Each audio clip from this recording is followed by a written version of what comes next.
আজকে বেরিয়ে পড়লাম আমাদের সেকেন্ড দিনে বাড়ি ফেরার পথে। দারুণ এক্সপিরিয়েন্স। আমি তোমাদেরকে বলবো, তোমরা যারা অফবিট স্পট পছন্দ করো তারা এই জায়গাটাকে অবশ্যই এসো, এক্সপ্লোর করো।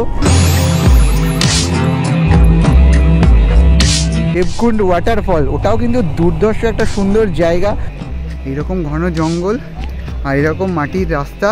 এখান থেকে আমার বাড়ির ডিস্টেন্স হচ্ছে 237 কিলোমিটার। পুরো ডিপ গ্রিন কালার দেখাচ্ছে, এটা মানে কিন্তু জঙ্গল।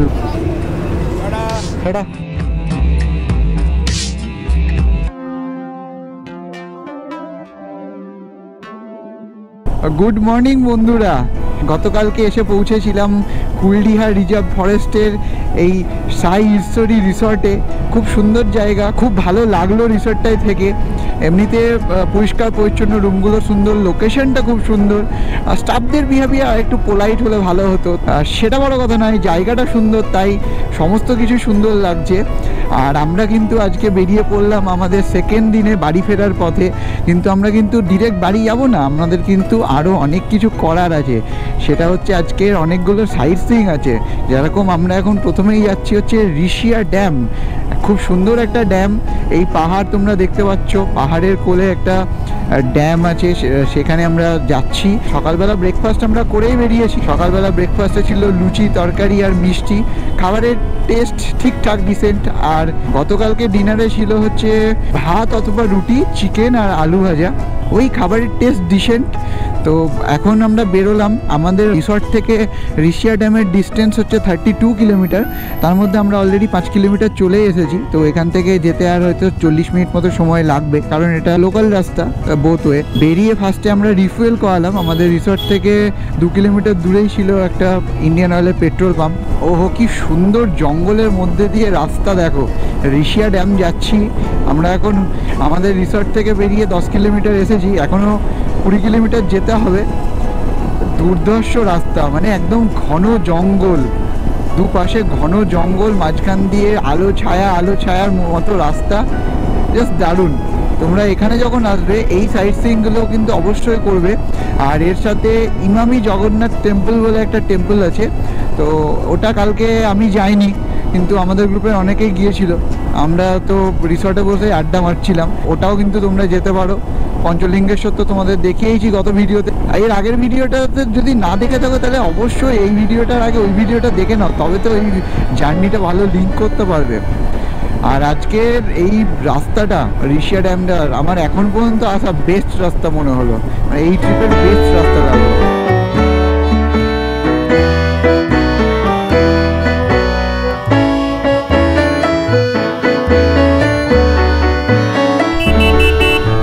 लेफ्ट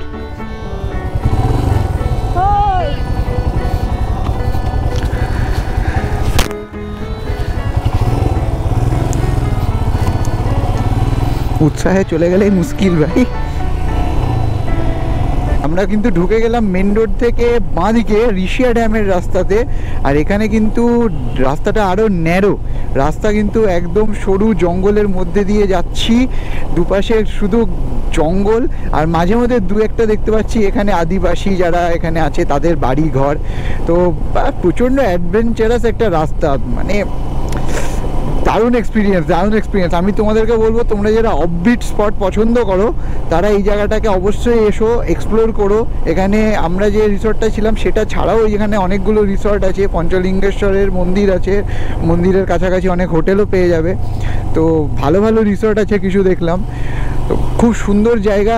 আর আমি কিছু রিসর্টের নাম্বার আমি ডেসক্রিপশনে দিয়ে দেবো, তো তোমরা কন্ট্যাক্ট করে নিতে পারো তোমরা যখন আসবে তার আগে। আমরা যে রাস্তাটা দিয়ে আসছিলাম সেটা থেকে কিন্তু আমরা এবার ঢুকে গেলাম আবার একটা রাইট সাইডে। আর এইটা কিন্তু পুরো একদম কাঁচা রাস্তার ট্রেল, একদম পুরো অফরোডিং, ফুল অফরোডিং, আর বেশ নুড়ি কাকড় দেওয়া রাস্তা। তো একটু কিন্তু সাবধানে যেতে হবে, কারণ চাকা কিন্তু স্কিড করছে। ও, এত বিউটি, তার সাথে এরকম অফরোডিং অ্যাডভেঞ্চার, এই সব কিছু কিন্তু উড়িষ্যাতেই পাওয়া যায়।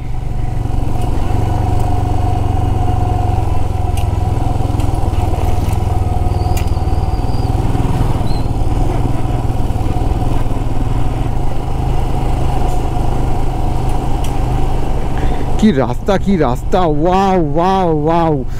আমি এই রকম রাস্তা কোনোদিনও এর আগে এক্সপিরিয়েন্স করিনি। পুরো মাটির রাস্তা, পুরো জঙ্গলের মধ্যে দিয়ে। বেলপাহাড়িতে ছিল, বাট সেটা হ্যাঁ 1 বছরখানেক আগে গিয়েছিলাম। আবার এই রকম একটা রাস্তা পেয়ে অনেক দিন পরে দারুণ লাগছে। মানে দুর্ধর্ষ একটা ট্রেল দিয়ে আমরা এলাম, এসে পৌঁছে গিয়েছি। সামনে দেখতে পাচ্ছি প্রচুর গাড়ি পার্ক করা আছে। তো চলো সামনে দেখি কত দূর বাইক নিয়ে যাওয়া যায়। তারপর বাইকটা পার্ক করে আমরা দেখব ঋষিয়া ড্যাম। এই যে হ্যাঁ, ঋষিয়া ড্যাম আমরা পৌঁছে গেছি। ঋষিয়া ড্যাম পৌঁছে জায়গাটা দেখে ভাবলাম এবার একটু ড্রোনটা ওড়ানোই যাক, ওপর থেকে দেখাই যাক কীরকম লাগে ঋষিয়া ড্যামকে। আর তার সাথে একটা ভালো জিনিস পেয়ে গেলাম, সেটা হলো বাইকগুলো এমন সুন্দরভাবে পার্ক করা ছিল যে বাইকের লাইনটাও ড্রোন ভিউতে অসাধারণ লাগছিল। তোমরা কমেন্ট করে জানিও কিন্তু তোমাদের কীরকম লাগলো। তো চলো এবার দেখে নাও আকাশপথে ঋষিয়া ড্যাম।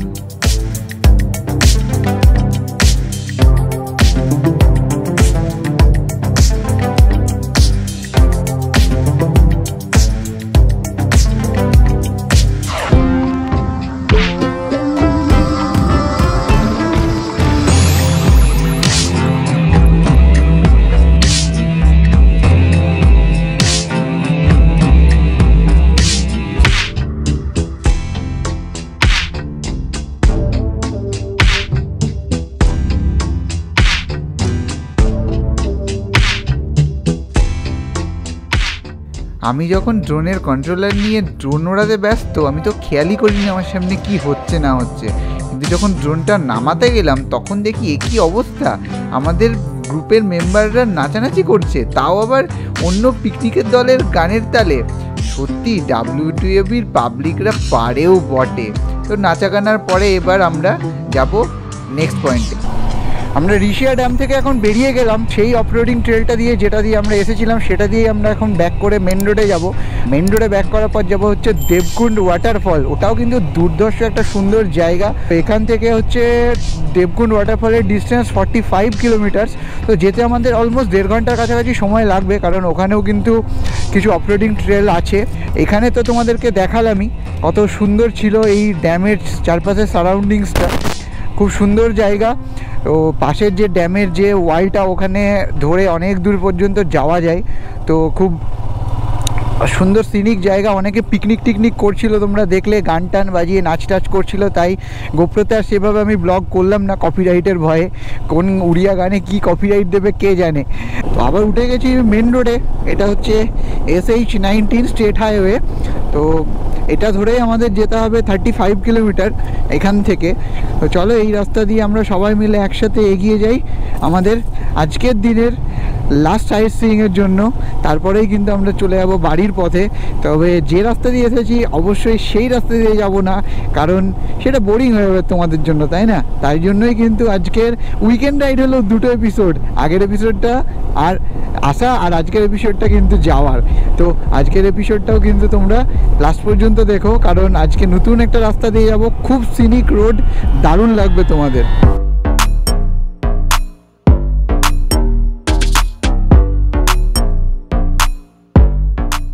পথ চলতে চলতে আমরা একটা ছোট্ট একটা নদী অথবা ঝোড়ার ওপর দিয়ে যাচ্ছি। এখানে একটা ব্রিজ আছে, আর ব্রিজটা ক্রস করে দেখো আমরা কোথায় ঢুকে যাচ্ছি।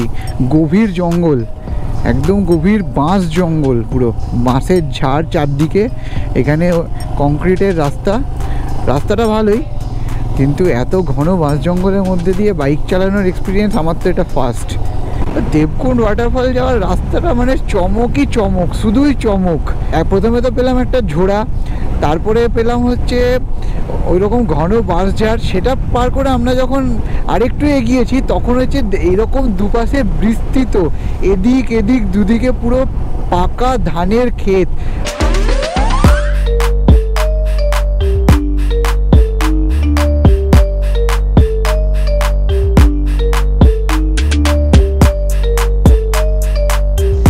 উড়িষ্যার প্রত্যন্ত মাঠ ঘাট ক্ষেত এনজয় করতে করতে আমরা বেলা 1:45-এর সময় এসে পৌঁছলাম শিমিলিপাল ন্যাশনাল পার্কের মেন গেটে, মানে দেবকুণ্ড ওয়াটারফল দেখার জন্য। এই Debkunda waterfall Similipal national park যে রিজার্ভড এরিয়া তার মধ্যেই পড়ে। তো এখানে কিন্তু এন্ট্রি এক্সিট পুরো রেস্ট্রিক্টেড, বেলা 2টোর মধ্যে কিন্তু এখানে এন্ট্রি করতে হয়, না হলে কিন্তু এখানে ঢোকা যায় না। তো আমরা এন্ট্রি করে যখন ভেতরে ঢুকলাম তখন দেখি পুরো অফরোডিং রাস্তা, পুরো লাল মাটির রাস্তা। আর এই রকম অফরোডিং ট্রেল পেলে বাইকারদের আর কি চাই। তো সেটা পুরো এনজয় করতে করতে আমরা ধুলো উড়িয়ে চললাম দেবকুণ্ড ওয়াটারফলের দিকে। এখন আমরা আছি শিমলিপাল ন্যাশনাল ফরেস্টের ভেতরে। তো যাচ্ছি দেবকুণ্ড ওয়াটারফল দেখতে। আর মাঝে সেরকম ভিডিও করতে পারলাম না, কারণ ওখানে মেন গেটটা থেকে ঢোকার পরে আর ক্যামেরা অ্যালাউড না, তাই গোপ্রোটা প্যাক করে ব্যাগে ঢুকিয়ে নিতে হলো। কিন্তু ঢোকার পর এখানে মোবাইলে ভিডিও ফটো করাই যাবে। তো সেই জন্য তোমাদের জন্য চারপাশটা দেখে নাও, কি ঘন জঙ্গল।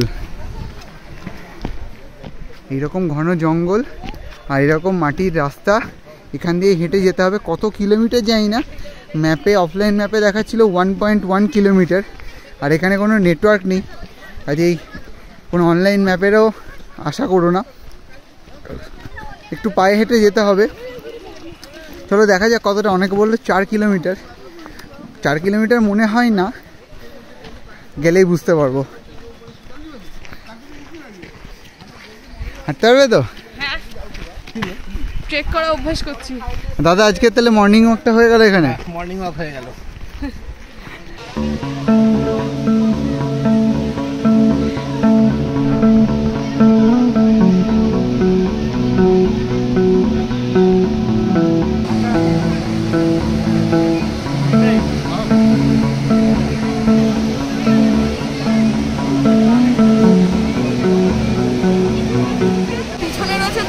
ওয়াটারফলস, আর এটা শিমলিপাল ন্যাশনাল ফরেস্টের মধ্যে রয়েছে। যারা কুলডিহা আসবে ঘুরতে বা শিমলিপাল ন্যাশনাল ফরেস্টে থাকতে চাইছো তারা কিন্তু এই স্পটটা ভিজিট করতে পারো।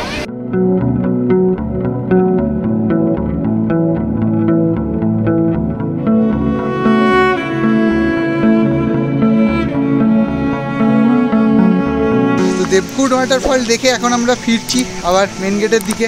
এখান থেকে বেরিয়ে প্রথমে আগে লাঞ্চ করতে হবে। এখন বাজে 2:45, এখনও সেই ব্রেকফাস্টের পর থেকে কিছুই পেটে পড়েনি। দু একটা যা পাবো তাই খাবো, লাঞ্চে যা পাবো তাই খাবো। আমি জানি না এখানে কিছু পাবো নাকি, সবচেয়ে বড় কথা। তো এটা ওই মেন গেটে যে পর্যন্ত বাইক অথবা গাড়ি আসবে সেখান থেকে 1.2 কিলোমিটার, খুব বেশি কিছু না। আর সেরকম চড়াই উতরাইও কিছু নেই, তো আরামসে তোমরা হেঁটে চলে আসতে পারবে। তো এই জায়গাটা এসো, ভালো লাগবে, না এলে লস। তো চলো এবার মেন গেটের দিকে ফিরে যাই। আমি তো ভাবছি যে শীতকালে এখানে এত জল রয়েছে, না জানি বর্ষাকালে কি পরিমাণ জল থাকে। বর্ষাকালে শিওর এটা বন্ধ থাকে, কারণ পসিবল না। মাঝে অনেক জায়গা দেখলাম যেখানে মানে পুরো ওভারফ্লো হয়ে যাওয়ার কথা বর্ষাকালে, যদি সেই মানে যেহেতু এখানে খুব বৃষ্টিটা বেশ ভালোই হয়। তো বর্ষাকালে এসে একবার দেখার ইচ্ছে রয়েছে। শিমলিপাল কিন্তু 6 মাস বন্ধ থাকে বর্ষাকালে না, আমি ঠিকই ধরেছিলাম, কারণ এখানে এখনই যে স্রোত, মানে বর্ষাকালে সম্ভব না এখানে টুরিস্ট অ্যালাউ করা। তো বন্ধুরা এখন বাজে হচ্ছে 3:40। এখন আমাদের একটা গ্রুপ, মানে অর্পণরা যারা পরে এসেছিলো, একটু পরে এসে পৌঁছেছিল, তারা ঢুকতে পারেনি, তারা এগিয়ে গিয়েছে। তো আমরা এখন ওদেরকে ধরবো বলে যাচ্ছি। ওরা আমাদের থেকে 25 কিলোমিটার এগিয়ে আছে। আর এখন আমরা ডিরেক্ট বাড়িই যাব, মাঝে শুধু খাবার খাবো, কারণ এখন 3:40 বেজে গেলে আমাদের লাঞ্চ হয়নি। তো এখন আমরা এখানে 11 জন আছি, বাকি কিছু লোক এগিয়ে গেছে। তো চলো এই রাস্তা দিয়ে এখন আমরা কলকাতার দিকে যাব, মাঝে কোথাও খাবার খাবো, তারপরে বাকি রাস্তাটা। চলো খাওয়া দাওয়ার পরে বাকি কথা হচ্ছে।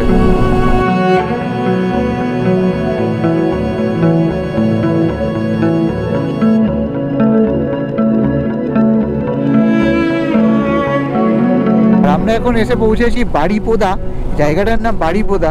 তো এখানে আমাদের গ্রুপের বাকি মেম্বাররা দাঁড়িয়ে আছে, ওয়েট করছে। ওরা লাঞ্চ করছে আর আমরা গিয়ে করব। এখন বাজে হচ্ছে 4:42, এখন আমরা লাঞ্চ করব। কিন্তু কি করবো বলো, ঘুরতে বেরোলে তো এগুলো হতেই থাকে। তো চলো আগে দাঁড়াই, একটা গরমা গরম বলে একটা রেস্টুরেন্টে দাঁড়িয়েছে, আমাকে ফোন করে বললো, সেখানেই যাচ্ছি এখন। 2 hours later. বন্ধুরা চারপাশ দেখে তো বুঝতেই পারছো যে এখন সন্ধ্যা হয়ে গেছে, আর এখন বাজে হচ্ছে সন্ধে 6:23।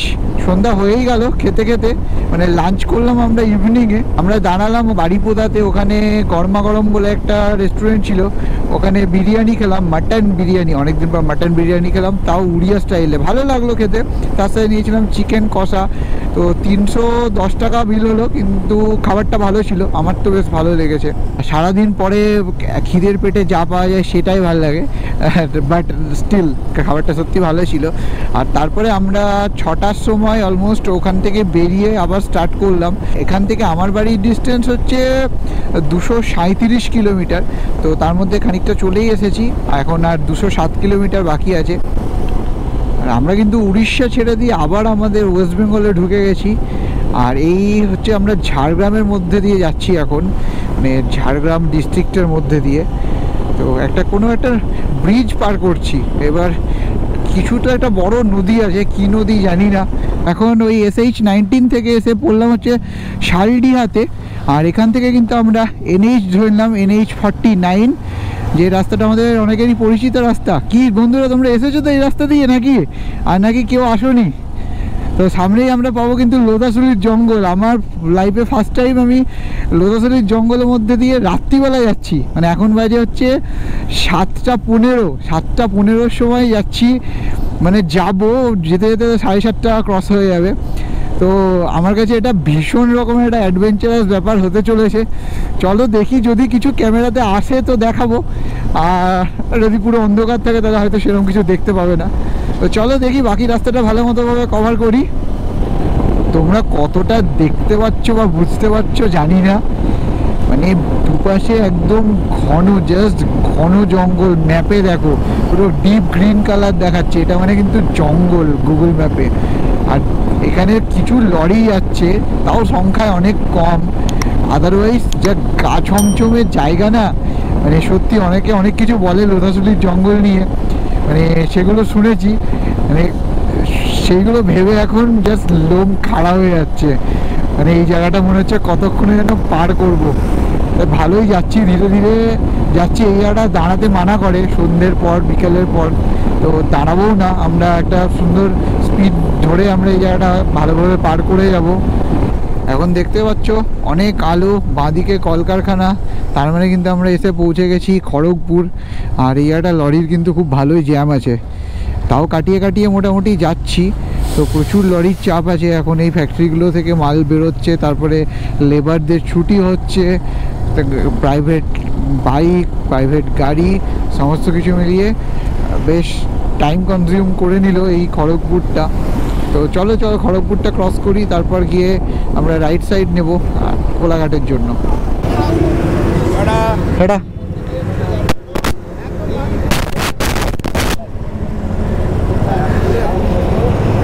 ড্রেসিং করে নিয়ে ভালো করে।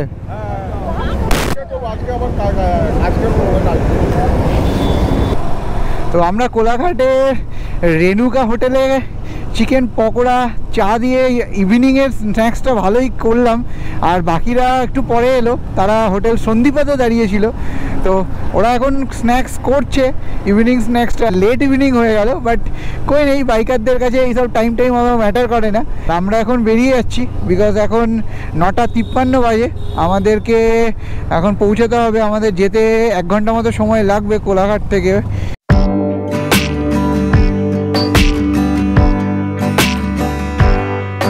তো এখন বাজে 10:34, আর সামনেই ডানকুনি, তার মানে অলমোস্ট বাড়ির কাছাকাছি পৌঁছে গিয়েছি।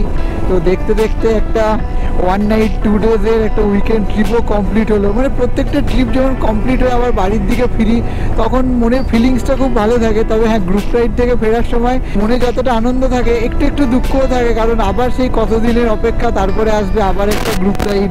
আর এই গ্রুপ রাইডগুলোতে যাওয়াই হয় হচ্ছে আড্ডা মারা, মজা করা, এই জন্য তো মিস করি এই রাইডগুলোকে। এই মনে হয় যেন আরও তাড়াতাড়ি হোক, আরও ফ্রিকোয়েন্টলি হোক, 6 মাসে একবার করে না হয় 3 মাসে একবার করে হোক, বাট সেটা সবসময় প্র্যাকটিক্যালি পসিবল হয় না। তোমরাও আমাদেরকে সাপোর্ট করেছো। ভিডিওটা ভালো লাগলে অবশ্যই একটা লাইক করো, আর চ্যানেলটাকে একটু শেয়ার করে দাও বন্ধুবান্ধব, ফ্যামিলি মেম্বার্সের মধ্যে। একটু সাবস্ক্রাইব করে আমাদেরকে একটু সাপোর্ট করো, আর অবশ্যই ভিডিওটা কিন্তু একটা লাইক দিয়ে যেও। তো আজ আর বেশি কিছু নেই, জাস্ট বাড়ি যাব, ডিনার করব, ডিনার করে ঘুম, আর কাল থেকে ব্যাক টু নর্মাল লাইফ, মানে আমাদের সেই অফিস কাচারি এই সেই। তো তোমাদের সাথে দেখা হবে নেক্সট কোনো ডেস্টিনেশনে যাওয়ার সময়, নেক্সট ব্লগে। টিল দেন টাটা, আর ভালো থেকো, গুড নাইট।